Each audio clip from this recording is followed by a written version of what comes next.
Hello, my name is Price Van Ray. I am a divorced single dad, father of 5 kids. Welcome to the show. So I hope everybody is having a great week. It is Sunday, and we got a great week ahead of you, right? And fall's coming up soon. Summer was pretty short. There's been a lot of hurricanes. I can't believe all the hurricanes that have been happening in the world. This is incredible. I'm in Massachusetts, so we were actually supposed to be getting the tail end of a hurricane. I'm looking outside right now, right outside my window. I don't see any hurricane clouds. I mean, I see clouds in the sky, but I don't see any hurricane clouds, which I was expecting, maybe I can see a little bit of a hurricane, the wind, the rain, just to get a feel of it. I mean, although hurricanes can be tragic if you live down south, like in Florida, wouldn't want to be there, but up here the houses are just built a little stronger. And we have basements, so I feel a little safer here. I remember when I was a kid, we had Hurricane Gloria. That came through here, and that was something to see. You don't get to see that all the time. And I think that was the last hurricane I actually experienced. But this show is not about hurricanes or the weather. It is about being a parent. And this is Forever Dad, and I want to thank you guys for joining me here again on the show. So, hello and welcome back. So today, we're going to be talking about love the little creatures. That's right, I love the little creatures. Little creatures are pets. But before that, I want to have some words of the day. I love you with my heart and soul, and also with my mind. For love is very special to all creatures. Please be kind. I thought that was interesting because I wrote that because we're going to be talking about pets and how pets make us feel, and we can be so complete with these pets. Pets make us feel happy when we're sad. They bring a certain light in our life, and I say it's incredible how pets have that kind of magic something that just make you feel special. So, that being said, let me tell you about my past and my experience with pets. It's funny when I say my, it reminds me the other day I was talking to my daughters, and they're like, "Dad, everything out of your mouth is I, me, I, me." Well, when I'm talking to my daughters, I'm trying to use examples from my life that I can explain to them. So I said, well, this is why I do that. But I think my kids, and if you have kids, you're going to know. If you're going to have kids, you're going to know this. They're going to try to turn the tables and say, why is it always I, me? Well, I have a show, and I have to give you experiences that I've experienced so you can relate to them. So, like I was saying, when I was younger, I had pets. My life was filled with a lot of pets. I remember one of the first pets I got, we all start off probably with fish. If we're lucky enough, we get the fish. I remember going to the pet store. I picked out probably a goldfish. They say goldfish have a memory span of 3 seconds? I'm like, how do they know that? How do they time something like that? But I guess somehow they do. And that goldfish was pretty good. The thing about goldfish is they don't really need filtered water. You can put them in a fish tank, a fish bowl, from what I understand. And you don't have to have the water filtered and all that stuff. Although you do have to change the water because the water can become acidic. And if anybody knows anything about fish, you have to change the water or treat the water. So I would usually treat the water and then change it once a month. If I remember, I was just a kid though, but later on I had fish too, so I know how to treat the water and all that, the poor man's way and the expensive way. But I do remember we had guppies too, and I can remember clear as day where the guppy tank was, right in the kitchen, and I still live in the same house I grew up in. And it was pretty amazing to watch all these little guppies and these neon fish. We'd get a black light. Neon fish would glow. It's pretty amazing. It's pretty cool. And I think fish are really, really relaxing. My mom, she's 97. So my mom's lonely. My dad passed a couple years ago with Parkinson's. I always tell people he was ready to go. He even talked about it. And my mom, I remember she was saying she was a little bit lonely, so I was gonna get her some fish. But I said I don't think she'll take care of the fish. She has the fish on her table desk. The desk doesn't seem really stable to me. So I said I don't know what to do. So my daughter, my youngest daughter, got my mom a guinea pig, thinking my mom would love that. She could hold the guinea pig because it's pretty big. But my mom, I guess, was a little bit afraid of it, or she thought it was lonely or something. Anyways, somehow we ended up getting two guinea pigs for the cage, but I don't think my mom liked it. So my daughter ended up taking the guinea pigs. My dog's like a little old McDonald's farm hand, and she ended up getting my mom a hamster, which my mom still has the hamster. She watches the hamster, so I think the hamster is probably more my mom's speed. I mean, pets. You have to figure out which pet is good for a person. Although my mom, I did get my mom a few cats in the past. I thought my mom liked the cats, but maybe she's really not a cat person. She'd use excuses like my friend doesn't like the cat, so I can't get a cat, but her friend doesn't come around. So what's it matter? But anyways, I come from a house where we always had some kind of pets, and I remember when I was a kid, I ended up getting a couple of hamsters. Now I didn't know that these hamsters would multiply if you didn't change them because I vaguely remember because I was really young. I don't know if I could tell the difference between the male and the female on the hamsters. I was young. I don't remember. And somehow they multiplied and they got out of control. I had a whole wall in the kitchen full of hamsters and hamsters cages. And I believe I ended up selling some of them to the pet store and giving some to friends because people liked them. But these were some crazy hamsters too. I mean, it's sort of tough when you're just one person and you got to give all your attention to all these hamsters. So, but I remember the hamsters. And then I remember, see, in my neighborhood, there's always stray cats. They're always having babies and running around. I remember there was a black long-haired, like Angora cat, when I was a kitten in the back. I was a kid then. And I brought it in, but my parents didn't want me to have the cat. And I put it back outside, and unfortunately, it died. I think that scarred me because I really felt, even to this day, I feel really bad that I couldn't save that cat. But, there was another cat that I ended up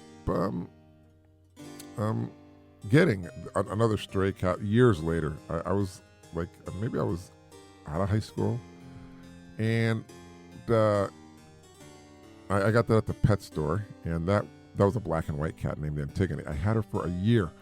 I loved that cat. That cat and me, we were like best friends. You've never seen anything like it.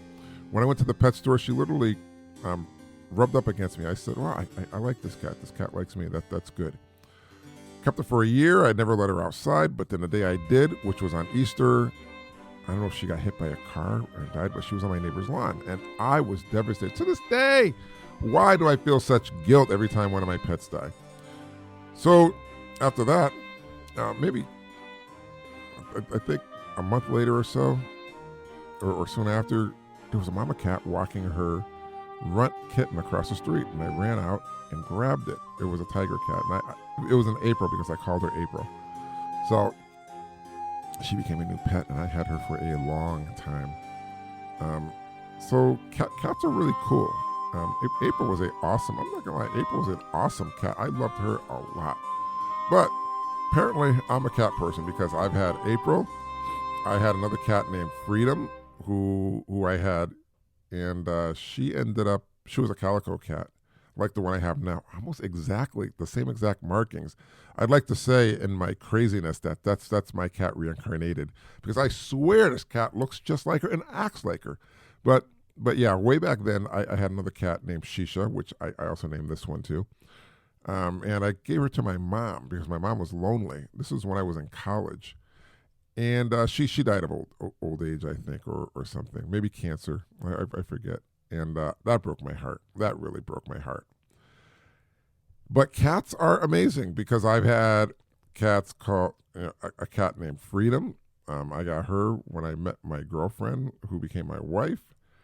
We called her Freedom because me and my ex-wife, we had went to Washington D.C. I love to travel. I would tell you, anybody who knows me, I love to travel. I love to see new places. I love to see new things. I love to meet people. I'm a people person. And on top of the Capitol was a statue, and they said the statue's name was Freedom. And I remember, I think we just had gotten a kitten, and we were on vacation. I think her brother was watching the cat at our place. And we said, I said, we should call the cat Freedom. And we did. That cat lived very old. You know, I'm going to tell you, though, the thing about pets is you can form an attachment and a bond. You can love them so much. They become part of your family. They're like the missing link, the part that completes you. But when they die, it is the most gut-wrenching, heartbreaking thing anybody on this earth can imagine. Because you think of your pets like a family member, like your own child. They're always there, and it hurts so bad, so bad. I remember all my pets who passed. I don't want to sound like a downer, but I'm serious. I remember all the pets who passed. The last one was a black cat named Spooky. And I swore I would never get another cat again because it just hurts so much. My heart was breaking so bad. I said, this is no. Never again. Never again will I ever go through this. This is ridiculous. But Spooky had a son, and he had his mother's eyes. He had his mother's eyes and fur, although the mother was a tiger cat, but he had black fur like the father. Not as smart as the father. Spooky was just a genius cat. I've never seen a cat so smart. But I said I'll just take him, and now I got 3 cats. The 2 cats were strays, left on my doorstep. Because, story behind that is my youngest daughter keeps feeding all the cats in the neighborhood, and people see it. So they tend to think our house is like a one-stop drop for abandoned pets. But I will tell you this. My youngest daughter, she has a really good heart. She loves animals. I'm surprised she doesn't go into to be a veterinarian, but she can't because she has a phobia with bugs and all that stuff.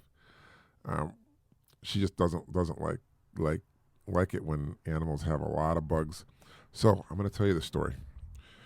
Somebody dumped a black kitten off at the end of the street.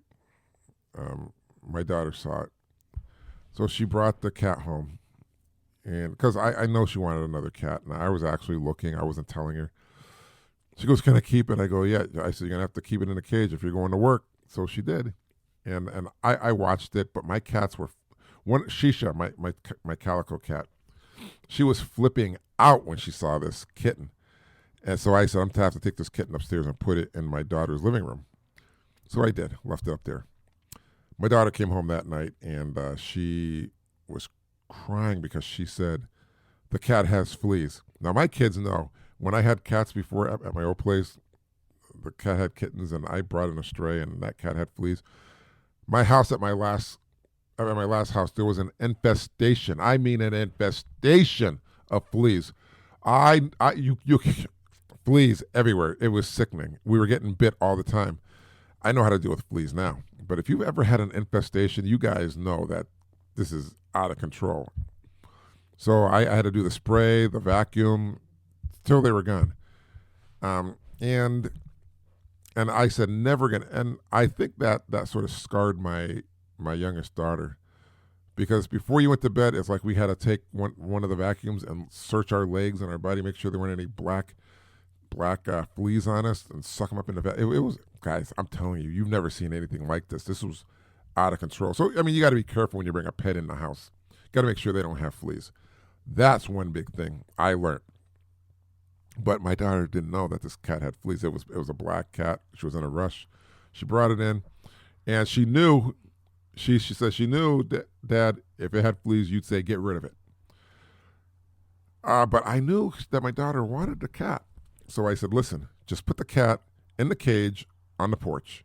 We have a porch right next. I'm on the second floor. Put it on the porch, and in the morning, I will get it defleed somewhere. I'll go to I forget the name. I keep saying a salon, but it's a place where you take pets to groomers. So I was actually going to take them to Petco, then Pet City, but Petco doesn't do flea baths anymore. I didn't check the other place, but there was a groomer um, miles away and they did a great job. I mean, now Petco, the way I saw it advertised, it was like $45 at the most to get a shampoo for a cat and this and that. I took it to the groomer. I didn't know how much it was, but I didn't care because I know my daughter wanted a cat. And it costs like $125 for the shampoo and all that stuff. I said it was worth it, fine. So me and my daughter went and waited. It took about an hour, hour and a half. Came back and the lady said, "Oh, I noticed there's something wrong with the kitten's back legs. It's having trouble walking." I had no idea it had trouble walking. So the cat looked clean. It looked happy. It was cuddly now, and but the back legs looked paralyzed. And I said, "Oh, Jesus, what am I going to do?" My daughter said, "I don't have money for medical bills, Dad. I don't. So maybe we should just surrender it at the SPCA." So I said, "Wait. Let's figure this out." It was Friday. It was a weekend. I tried to make an appointment at a veterinarian, but apparently you have to be a client. So the waiting time would have been like a month or two. And I'm like, what? Or you can go to an emergency place. And I said, I don't have that kind of money. But I ended up finding a place in nearby in a couple towns over. So they're going to see the kitten Monday, and we were looking up online to see what it could be, and it said something about swimmer's legs, something to do with the tendons, and they usually have to bind them up. So my daughter said yesterday and today, the cat got out of the cage, it jumped up on the couch. I'm sort of happy about that, but it still has trouble walking. So I'm going to see how it goes. We're going to see how it goes, because for us, the cat has to be able to get into the litter pan, which I'm hoping when we get, if this is what it is, the binding of the legs, you have to just wrap them up and then do exercises to help the tendons out. It would be great. I'm trying to stay positive, because this kitten is really making my daughter happy. And I really do want to see my daughter happy. So, I mean, pets are amazing. It's like they're magic. I mean, they just open up your heart. And, when it comes to pets, I'm saying, in my opinion, every child should try to have a pet. Whether it's a dog, a cat, a lizard, snake, frog, rat, bat, ferret, etc. There are many types of pets out there. And I've had an iguana. I've had ferrets. I've had a lot. And my daughter really loves this cat, and I'm really hoping it works out, because it's a positive thing for her. When you have a pet, I think it brings out a person's inner being, I should say. They're caring. You can see they're caring. You can see them love. They're nurturing. You can see the compassion of a person when they take care of a pet. The giving, the warmth. Just think. What would the world be like without pets? That would be like a world without love. Because I think pets are very, very important for everybody, and even our children. They are our twin, the twin we've looked for our whole life. And that being said, I usually read story time, a little story, but today I wrote a poem, and I call it Pets. In rain and snow and dreary days, They smiled the darkness all away and searched up their twin with eyes, nowhere to be found with teary eyes. Two twins were born, apart but same heart and mind, a soul yet spirit, and one was born sweet and kind, with heart so big it grew the thrice. With teary eyes, a yearning desire in their heart to find the half to be complete, but somewhere hence, in a land not far, the other twins sat in despair. Was it close, a yearning to be? But they were cold, with frozen heart, a face bewildered and set apart, to see the loneliness was felt to be. But why the search, and why the find, to find the half to be complete? For that twin lost and felt defeat, to wonder if this life was all but full, and sat upon a rock, the twin, with eyes that cried like endless rivers. To what surprise a creature came, lost to another, the twin to be, to bring others. The creature sat with thee, and one creature smiled, a glow and grace, to walk to this twin upon the rock, and wipe the tear from their face, with licks and purrs. No match could be. Then the heart so cold melted soon, to sunshine, fields, and warmth to be. And now complete, these twins will be, a human and creature pet to be. For all of you ones without a twin, just find a creature for a friend. Then you will have what others have, a creature pet, a friend indeed. A friend indeed to the end. I want to thank you for joining me here today. If you enjoyed this podcast, you can download any of my podcasts morning, noon, and night and hear it all over the internet and the world. It'd be great if you could hear what I have to say, so that's going to bring us to the end of the show. I want to thank you all for listening today. It's been great, and don't forget to be nice and talk nice to everyone you see. You know why, everybody? Because it's free. It costs you nothing. Don't be a jerk. And remember this one last bit of advice. Tomorrow is never promised, so don't go to bed angry at your child or anyone you love. And before you go to bed tonight, hug your child and tell them, I will love you forever, Dad. Hey, thanks everybody for joining me here today. Let's do it again. I'll see you next time here on my show. Be kind, be well, be back, peace, and I, my family and friends and valued listeners will see you later. Until next time, goodbye.